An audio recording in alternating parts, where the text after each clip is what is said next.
বিএনপির অফিস ভাঙার লোক যদি আমার দলে থাকে, আমি আপনাদেরকে বলছি দল থেকে বহিষ্কার করে তার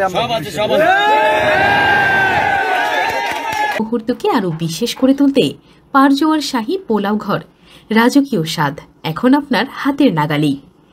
সবচেয়ে বিএনপিতে বড় রাজনৈতিক দল, তাদের অবদান অনেক বেশি। আমরা একটা ছোট রাজনৈতিক দল, একটা ছোট নেতা হলেও আমাদেরও তো একটা অবদান আছে।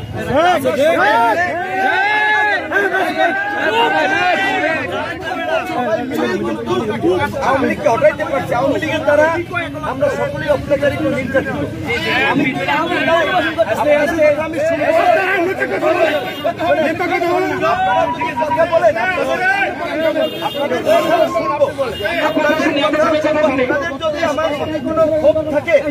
আমার প্রতি যদি আপনাদের রাগ থাকে, আপনারা যদি মাথায় দুটা বাড়ি দিতে চান, আমি আছি, আপনারা দিয়ে। আমার 2 মিনিট কথা,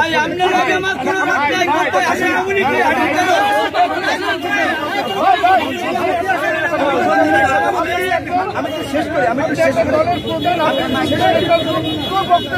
সাংগঠনিক বক্তব্য দেবেন আমরা, রাইট রাইট, এইটাই আপনার আমি এখানে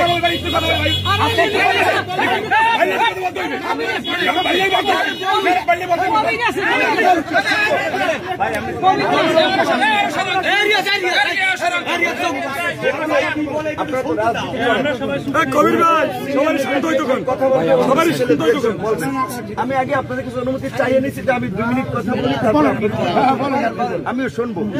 আমার কি আপনারা শুনছেন এখন পর্যন্ত আমি কাউকে গালি দিছি কোন রাজনৈতিক দলের নেতা? কোনকে আওয়ামী লীগের আমলে শেখ হাসিনা এবং আওয়ামী লীগের বিরুদ্ধে আমাদের একটা তীব্র অবস্থান ছিল। এখন এইখানে আমরা নির্বাচন, আমরা রাজনৈতিক ভাবে এখন পর্যন্ত সকালবেলা আমাকে বিএনপি স্থায়ী কমিটির সদস্য আমির খসরু মাহমুদ চৌধুরী ফোন দিয়েছে। উনি দেশের বাইরে ছিল, আমি ওনাকে ফোন দিয়েছিলাম, উনি বলছে তোমার মিস কল পাইছি, যে কি খবর ভাই, তার সাথে শুভেচ্ছা বিনিময় করবো। আমাদের এই মুহূর্তে গণ অধিকার বা আমার ব্যক্তিগতভাবে আমাদের সাথে বিএনপির সাথে আমাদের রাজনৈতিক সবচেয়ে সুসম্পর্ক। ঢাকার প্রোগ্রামে দেখেন না, বিএনপির স্থায়ী কমিটির সদস্য থেকে সিনিয়র সমস্ত নেতারা থাকে। একমাত্র এই নির্বাচনে বিএনপির ডিসেম্বরের নির্বাচনে একটা জোরাল অবস্থান। গণ অধিকার পরিষদ ব্যতীত কোন দলকে দেখছেন ডিসেম্বরের নির্বাচনের পক্ষে জোরালো বক্তব্য দিতে? আমরা দেশের বৃহত্তর স্বার্থে রাজনৈতিক ভাবে জাতীয় পর্যায়ে থেকে আঞ্চলিক পর্যায়ে না, একটা আসনের এমপি কিংবা একটা উপজেলা চেয়ারম্যান, ইউনিয়ন পরিষদ চেয়ারম্যান যে সরকার পরিবর্তন হবে না। আমরা কাজ করতেছি একসাথে। আপনারা এখানকার লোক হিসেবে এইখানে একটিভ 2টা দল আছে পর্তুগালে।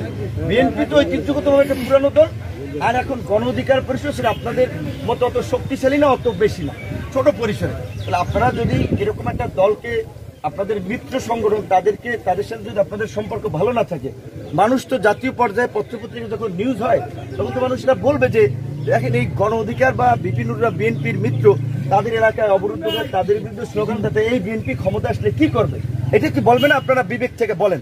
তাহলে আমি তো এইখানে আসছি, আপনাদেরকে হাত জায়গায় গেছি, আমি ওইখানে 2 মিনিট কথা বলছি এইটাই যে যারা এলাকার জন্য কাজ করবে, রাজনীতি করবে, নেতা হবে, তারা মানুষের কল্যাণের জন্য কাজ করবে, শান্তি সম্প্রীতির কথা বলবে। আর আপনারা নেতারাই যদি উত্তপ্ত করে ফেলেন, সাধারণ মানুষ তো বলবে যে এই লোকেরা তো এলাকা নষ্ট করে ফেলেছে। কেউ কোনো দল, যেটা আমার পিছনে হোক আপনাদের পিছনে হোক, কেউ থাকবে না। তো আপনাদেরকে ধন্যবাদ, আপনার কথাগুলো আপনারা যদি বলেন অবশ্যই 2 মিনিট 5 মিনিট বললে 5 মিনিট বলেন। আপনি যে বক্তব্য দিচ্ছেন, আপনি আমাদের দলের যুব আন্দোলনে বিএনপির সাথে ছিলেন, আমরা মানি, আমরাও দেখেছি বা আছে, কিন্তু আপনাদের এখানে যারা লিডারশিপ দেয় তাদের ভিতরে বেশ ত্রুটি আছে। যারা ছাত্রলীগ যুবলীগ হয়ে আমাদের বিএনপি ভাঙছে, আজকে তারা এই দলে পুনর্বাসিত হইতেছে। এই অফিস ভাঙছে,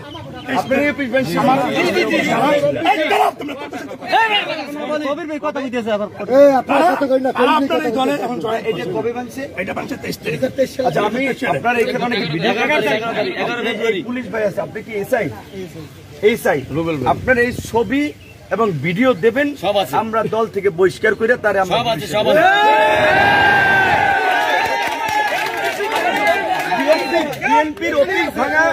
বিএনপির অফিস ভাঙার লোক যদি আমার দলে থাকে, আমি আপনাদেরকে বলছি